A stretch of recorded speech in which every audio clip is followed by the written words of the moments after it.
Selamat pagi anak-anak. Apakah kalian sudah siap belajar hari ini? Tetap semangat ya. Hari ini kita akan belajar materi kelas 5, tema 2, udara bersih bagi kesehatan. Subtema 1, pembelajaran pertama. Hari ini kita akan membahas pernapasan pada hewan. Simak baik-baik dan catat poin-poin pentingnya di buku catatan.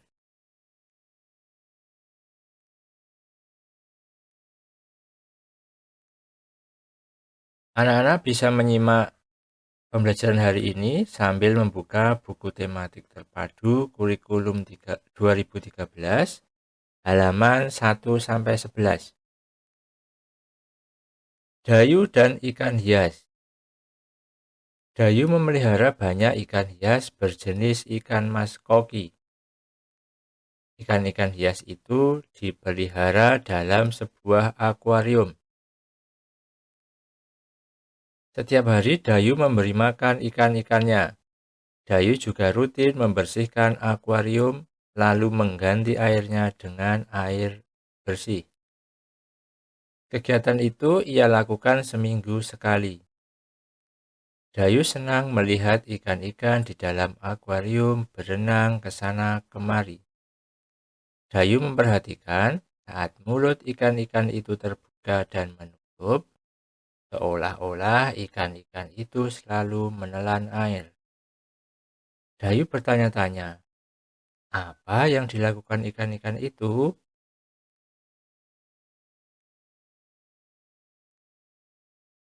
Setelah anak-anak membaca bacaan Dayu dan ikan hias, perhatikan peta pikiran di bawah ini.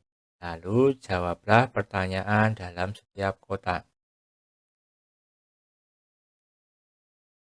Pertanyaan pertama, apa nama jenis ikan hias yang dipiara Dayu? Yaitu ikan mas koki. Siapa yang memelihara ikan hias? Dayu. Di mana ikan hias itu dipiara? Di sebuah akuarium. Kapan ikan hias itu diberi makan? Setiap hari. Kapan akuarium dibersihkan? Seminggu sekali. Pertanyaan terakhir, apa yang diperhatikan Dayu saat melihat ikan-ikan hiasnya? Dayu memperhatikan mulut ikan yang membuka dan menutup seolah-olah menelan air.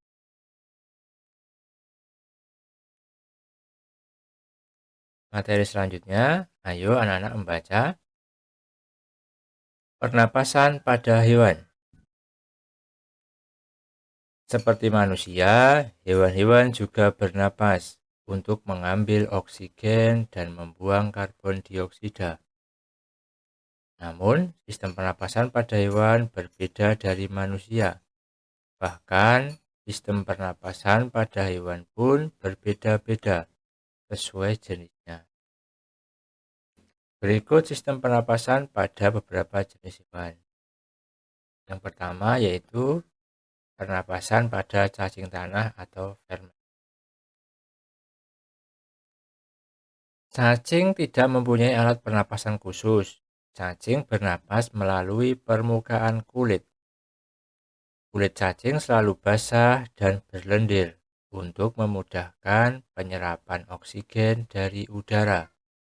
Oleh karena itu, cacing menyukai tempat lembab untuk menjaga supaya kulit tubuhnya selalu basah dan berlendir. Dari pembahasan ini kita tahu bahwa cacing itu bernapas tidak menggunakan alat khusus, tetapi menggunakan permukaan kulitnya. Cacing hidup di tempat lembab untuk menjaga supaya kulit tubuhnya selalu basah dan berlendir. Pada darah cacing terkandung hemoglobin sehingga mampu mengikat oksigen. Oksigen yang diikat oleh hemoglobin lalu diedarkan ke seluruh tubuh. Zat sisa pembakaran berupa karbon dioksida dan uap air dikeluarkan dari tubuh juga melalui permukaan. Perhatikan gambarnya. O2 atau oksigen masuk melalui permukaan kulit dan keluar juga melalui permukaan kulit dalam bentuk karbon dioksida atau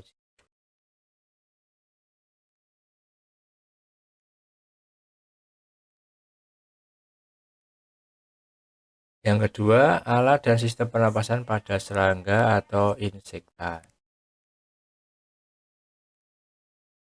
Alat pernapasan serangga berupa trakea, yaitu sistem tabung yang memiliki banyak percabangan di dalam tubuh. Percabangan trakea disebut trakeola. Trakea mengedarkan oksigen langsung ke semua sel tubuh dan organ serta menyerap karbon dioksida dari semua sel tubuh untuk buang.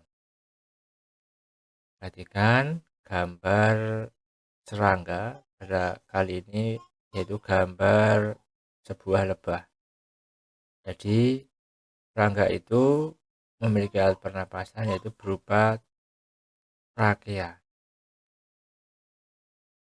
Udara memasuki trakea melalui pori-pori kecil di permukaan tubuh serangga yang disebut spirakel. Ini kan gambar spirakel. Spirakel di kepala ada, di tubuhnya juga ada. Selanjutnya, udara beredar melalui pembuluh udara kecil. Sel tubuh mengambil oksigen langsung dari pembuluh udara kecil itu. Karbon dioksida dari sel akan mengalir ke trakeola lalu dibuang melalui lubang spirakel. Sampai sini jelas ya anak-anak?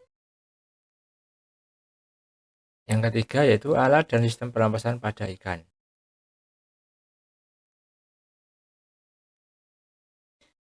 Ikan bernapas dengan organ khusus mirip saringan yang disebut insang. Insang berbentuk lembaran tipis berwarna merah muda dan selalu lembab. Untuk memperoleh cukup oksigen, mulut ikan dan insang bekerja bersama-sama seperti pompa isap air. Pertama-tama, tutup insang menutup. Secara bersamaan, mulut terbuka dan dinding mulut mengembang. Saat itulah air terisap masuk. Kedua rongga mulut menyempit dan mulut menutup. Secara bersamaan, tutup insang terbuka. Akibatnya, air keluar dari mulut dan melewati insang. Saat itulah oksigen dari dalam air terserap dan karbon dioksida dikeluarkan. Pada bacaan pertama tadi, kita ketahui bahwa Dayu mengamati bahwa ikan-ikannya membuka dan menutup mulutnya seperti menelan air. Nah, dari sini kita ketahui bahwa mulut ikan membuka dan menutup itu melakukan satu proses pernapasan. Perhatikan gambar ini ada pada saat mulut ikan terbuka dan pada saat mulut ikan tertutup. Pada gambar kiri di atas ditunjukkan saat pernapasan dimulai. Mulut ikan membuka dan rongga mulut mengembang untuk mengisap air. Perhatikan garis berwarna biru. Aliran air masuk, mulut membuka, dan rongga mulut mengembang. Gambar sebelah kanan menunjukkan saat berikutnya mulut ikan menutup dan tutup insang membuka. Gerakan mulut ikan dan tutup insang itu secara bersamaan memompa air keluar dari rongga insang. Dan saat air keluar dari rongga insang.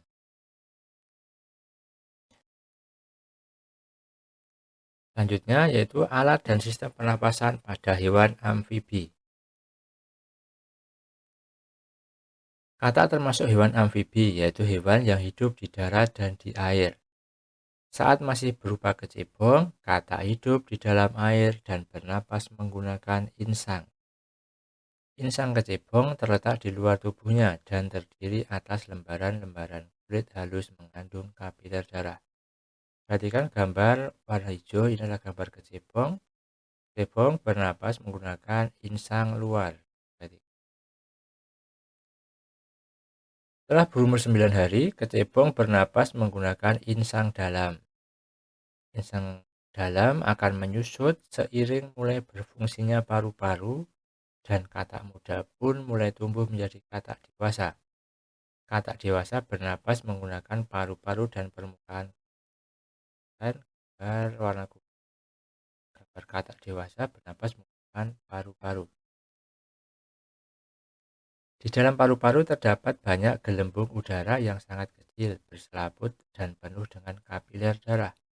Di dalam gelembung udara, oksigen diserap dan karbon dioksida dikeluarkan. Selain dengan paru-paru, katak juga bernapas melalui kulit. Permukaan kulit katak selalu basah agar memudahkan penyerapan oksigen dan udara. Jadi katak pada saat berwujud kecebong itu bernapas menggunakan insang, pada saat dewasa menggunakan paru-paru. Yang kelima, alat dan sistem pernapasan pada reptil. Hewan yang termasuk jenis reptil diantaranya ialah ular, kadal, cecak, buaya, dan biawak.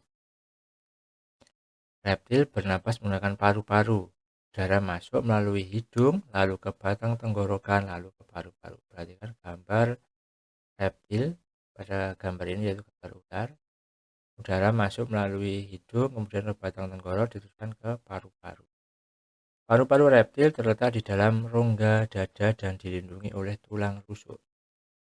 Paru-paru reptil sederhana dengan beberapa lipatan dinding yang dapat memperbesar permukaan paru-paru. Namun, paru-paru kadal dan buaya lebih kompleks dengan beberapa belahan dan bertekstur seperti spons. Yang keenam yaitu alat dan sistem pernapasan pada burung atau aves. Burung bernapas dengan sepasang paru-paru. Paru-paru burung terletak di dalam rongga dada. Udara yang mengandung oksigen masuk melalui lubang hidung pada pangkal paruh sebelah atas.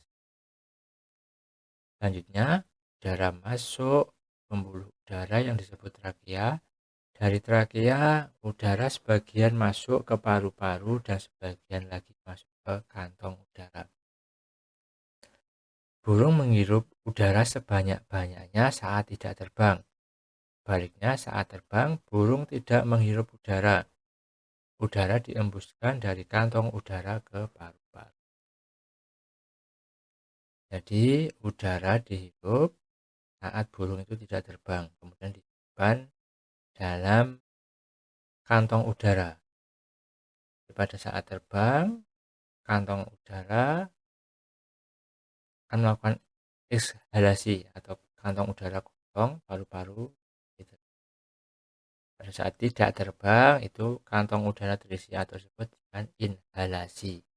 Kantong udara sendiri berfungsi untuk menyimpan udara.